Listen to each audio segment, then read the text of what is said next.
She moved through the hospital corridors at 4:47 a.m. with a mop and bucket, invisible to the doctors rushing past in their white coats.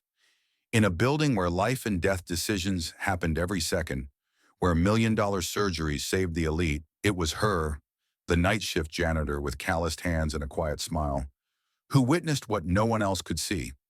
Dr. Marcus Chen, the hospital's golden boy, standing alone in OR7 with his hands shaking violently, staring at them like they belonged to a stranger.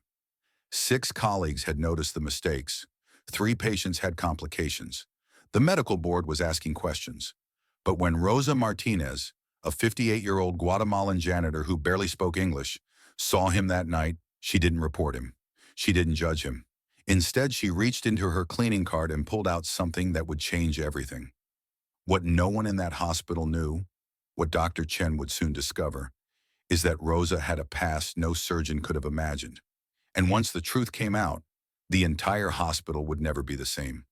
The fluorescent lights of Manhattan General hummed like a constant headache at 2:34 a.m. Dr. Marcus Chen stood in the surgeon's locker room, staring at his hands under the harsh light. They trembled. Not much, just enough. Enough to nick an artery. Enough to cost a life. He'd felt it 3 weeks ago during a routine valve replacement, a slight hesitation, a microscopic shake. He'd compensated, finished the procedure flawlessly. But he knew. The second time was worse. During a 7-hour coronary bypass, his right hand betrayed him mid-suture. The attending beside him noticed the pause, gave him a look. Chen blamed fatigue, made a joke about needing coffee. No one laughed. Now, alone in the sterile silence, he opened and closed his fists repeatedly. The tremor was still there. Faint, persistent, deadly. His phone buzzed. A text from Dr. Patricia Huang, Chief of Surgery. "We need to talk. Tomorrow, 9 a.m. My office." His stomach dropped. They knew, or suspected. Either way, his career was circling the drain. He grabbed his jacket and headed for the exit, but something made him stop. Through the small window of OR7, he saw a figure inside. Not a surgeon, not a nurse. A woman in a gray uniform, mopping, methodically, peacefully. He watched her for a moment, envying that simplicity. No lives in her hands, no reputation crumbling. Just work. But then she looked up. Their eyes met through the glass. And somehow in that brief exchange, Chen felt something he hadn't felt in months. Seen. He turned away quickly and left the building. He didn't know her name. Didn't know she'd been watching him for weeks. Didn't know that she'd seen the shaking hands before anyone else had. And didn't know that tomorrow she would be the only reason he wouldn't lose everything. Because Rosa Martinez had a secret of her own. Morning arrived like a sentencing. Dr. Chen sat outside Chief Huang's office at 8:53 a.m., tie perfectly knotted, hands folded tightly in his lap to hide the tremor. The door opened. "Marcus, come in." Dr. Huang didn't smile. She sat behind her desk, a manila folder open in front of her. Chen recognized the hospital seal. Incident reports. 3 surgical complications in 4 weeks, she said flatly.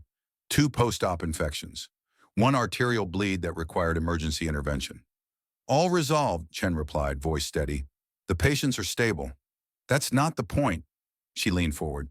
"You're one of our best. These errors, they're not like you." Silence. "Are you sleeping? Eating? Do you need time off?" He wanted to scream. Time off meant investigation. Investigation meant tests. Tests meant the end. "I'm fine," he said. "Just a rough month."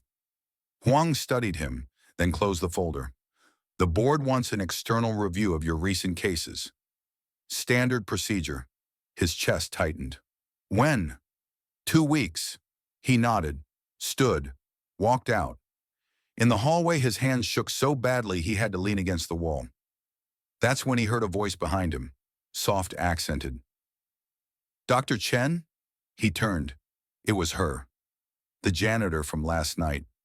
She stood a respectful distance away, holding a folded piece of paper. I see you last night. In the OR." Her English was broken but clear. "You okay?" He stiffened. "I'm fine. Thank you."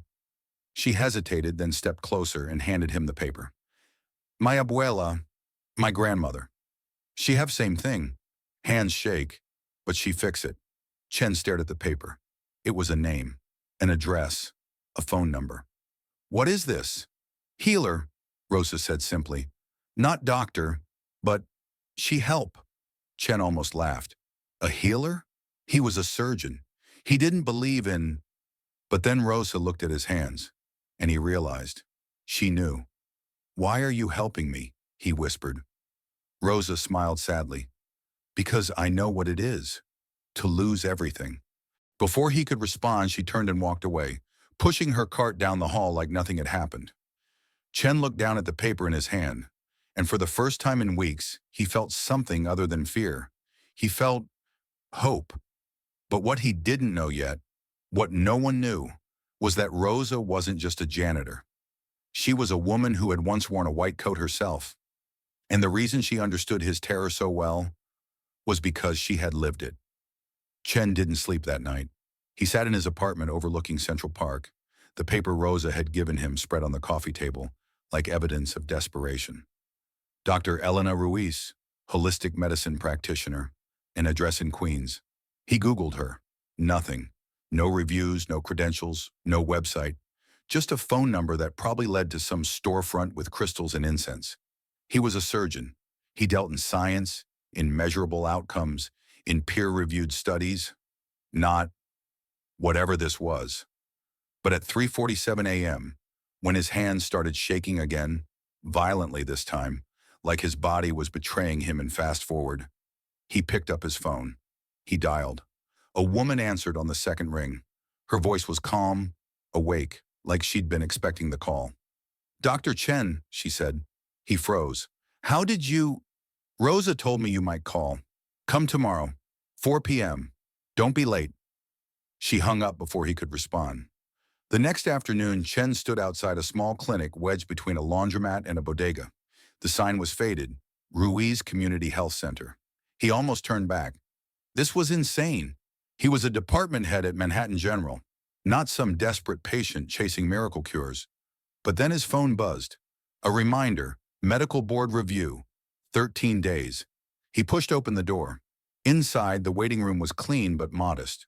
Worn chairs, outdated magazines, a receptionist who barely looked up. Dr. Chen, he nodded. Room 3.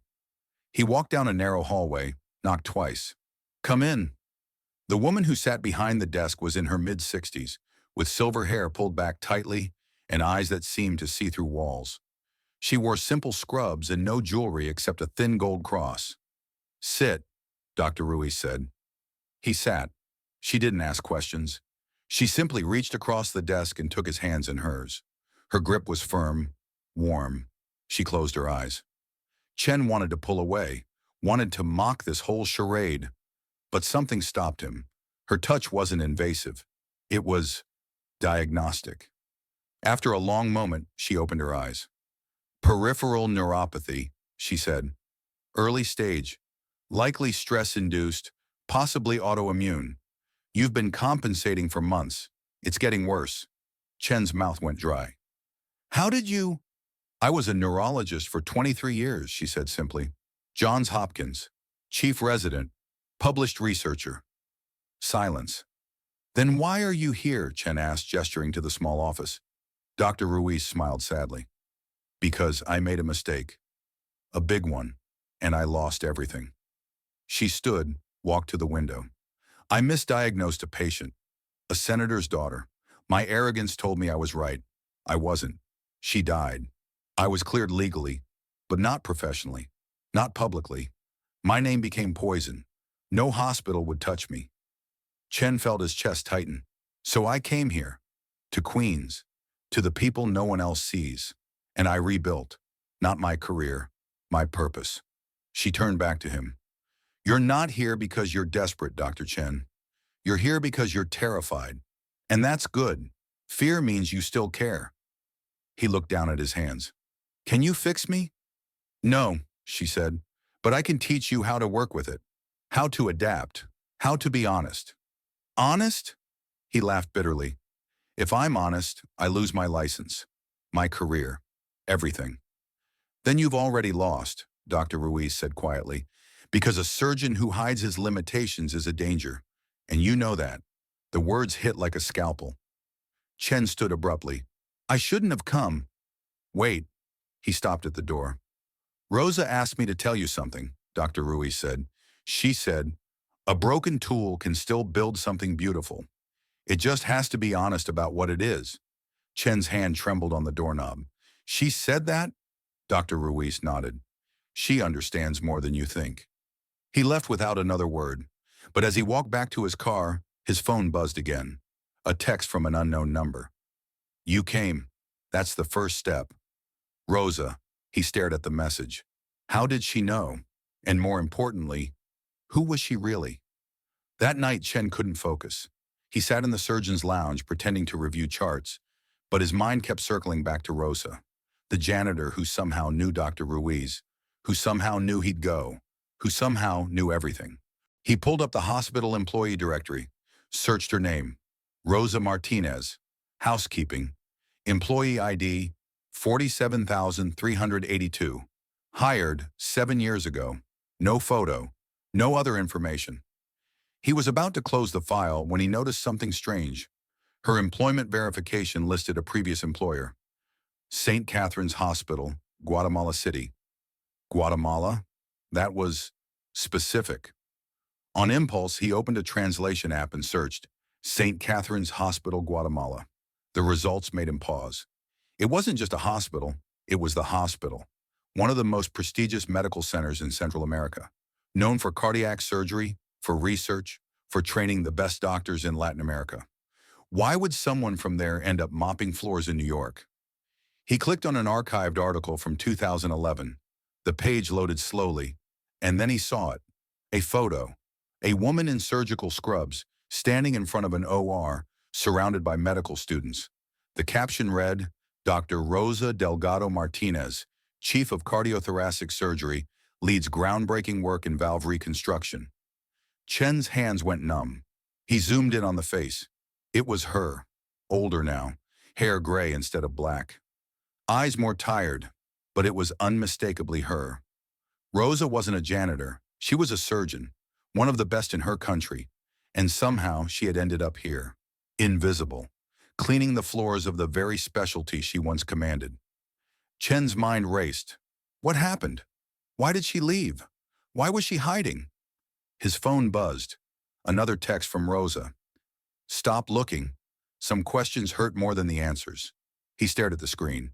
She knew he was digging. He typed back. Why didn't you tell me? 3 dots appeared, then disappeared, then appeared again. Finally, because you weren't ready to hear it. But now, maybe you are. Meet me. Tonight. Roof. Midnight. Chen checked the time. 11:14 p.m. He had 46 minutes to decide if he was brave enough to learn the truth. And something told him that whatever Rosa was about to reveal would change everything. Not just for him, but for everyone in that hospital. The rooftop was freezing. Wind whipped across the concrete, carrying the distant sounds of the city below.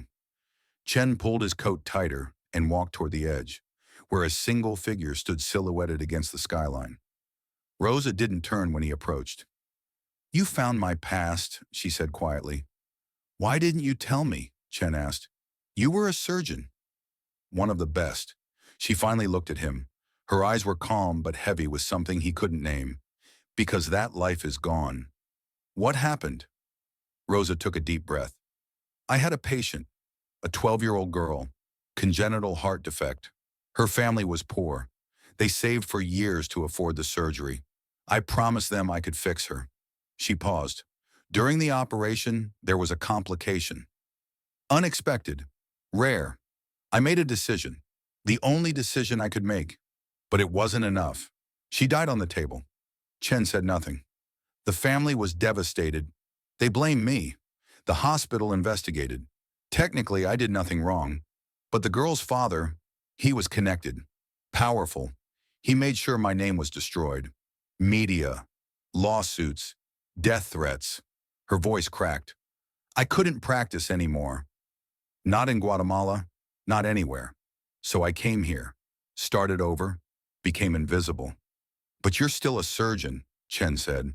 You still have the skill, the knowledge. And no license, Rosa interrupted. No credentials that matter here. No language that opens doors. I'm just this. She gestured to her uniform. Chen felt a wave of shame. I'm sorry. Don't be, Rosa said. I found peace here. I watch. I listen. I help when I can. Like with you. Why me? She smiled sadly. Because I see myself in you. The fear, the pride, the belief that if you admit weakness, you'll lose everything. She stepped closer. But here's what I learned, Dr. Chen. Losing everything can be the beginning, not the end. Chen's throat tightened. The board review is in 12 days. If I tell them about my hands, you'll survive, Rosa said firmly. Maybe not as the surgeon you were, but as something better, something honest. And if I don't, her eyes hardened, then you'll hurt someone, and you'll become exactly what I became, a brilliant doctor who destroyed herself trying to be perfect. The words hung in the cold air. Chen looked down at his hands, still shaking. I don't know if I can do this. You can, Rosa said, because you're not alone anymore.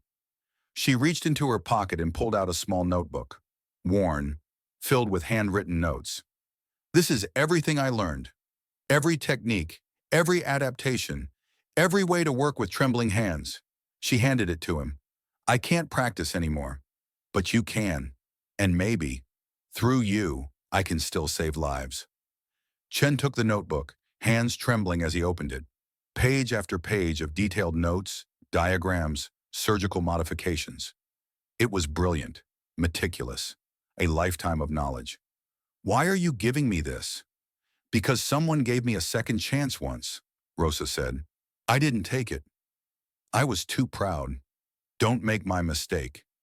Chen looked at her, really looked at her, and saw not a janitor, but a warrior. Someone who had lost everything and rebuilt herself in the shadows. Thank you, he whispered. Rosa nodded once, then turned to leave.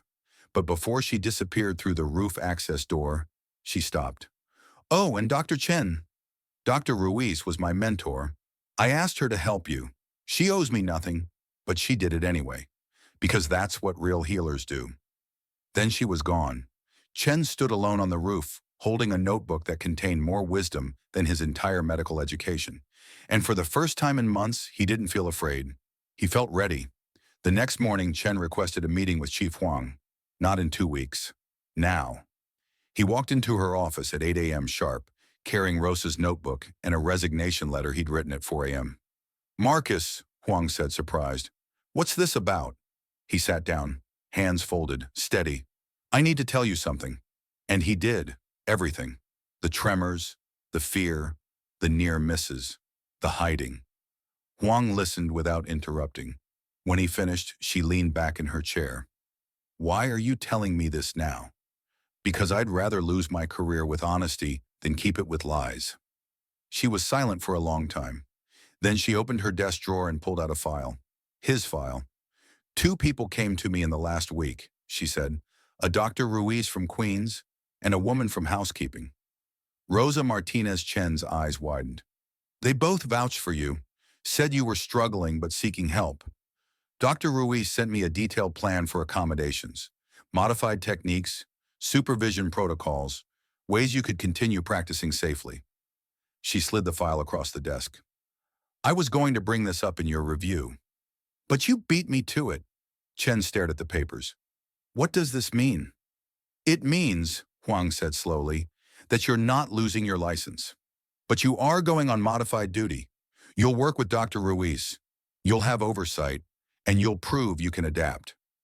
His chest flooded with relief and disbelief. Why?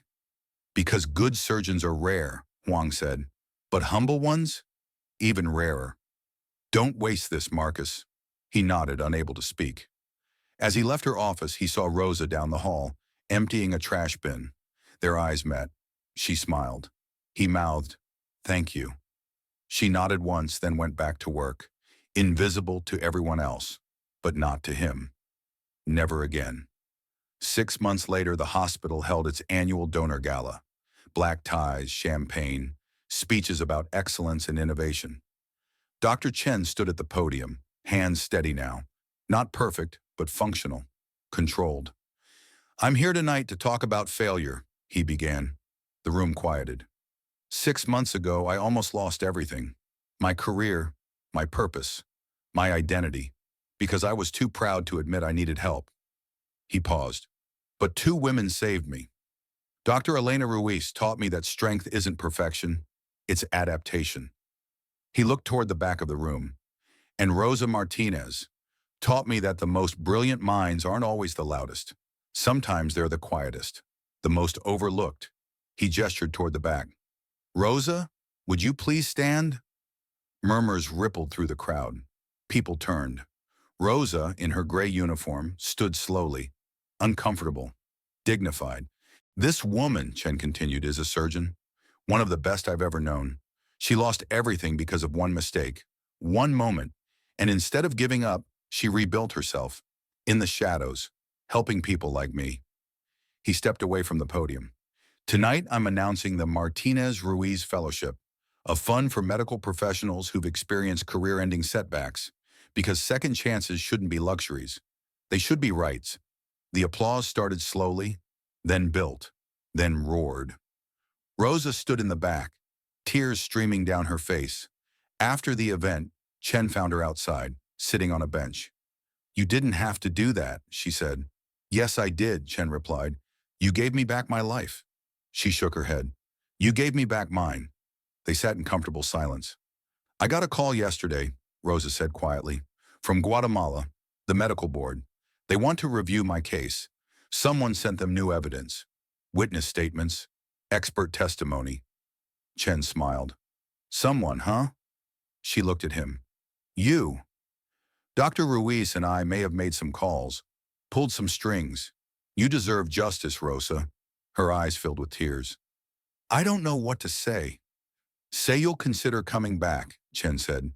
"Not as a janitor, as a surgeon, as a mentor, as you." Rosa was quiet for a long time. Then she smiled. "Maybe. One step at a time." Chen nodded. "One step at a time."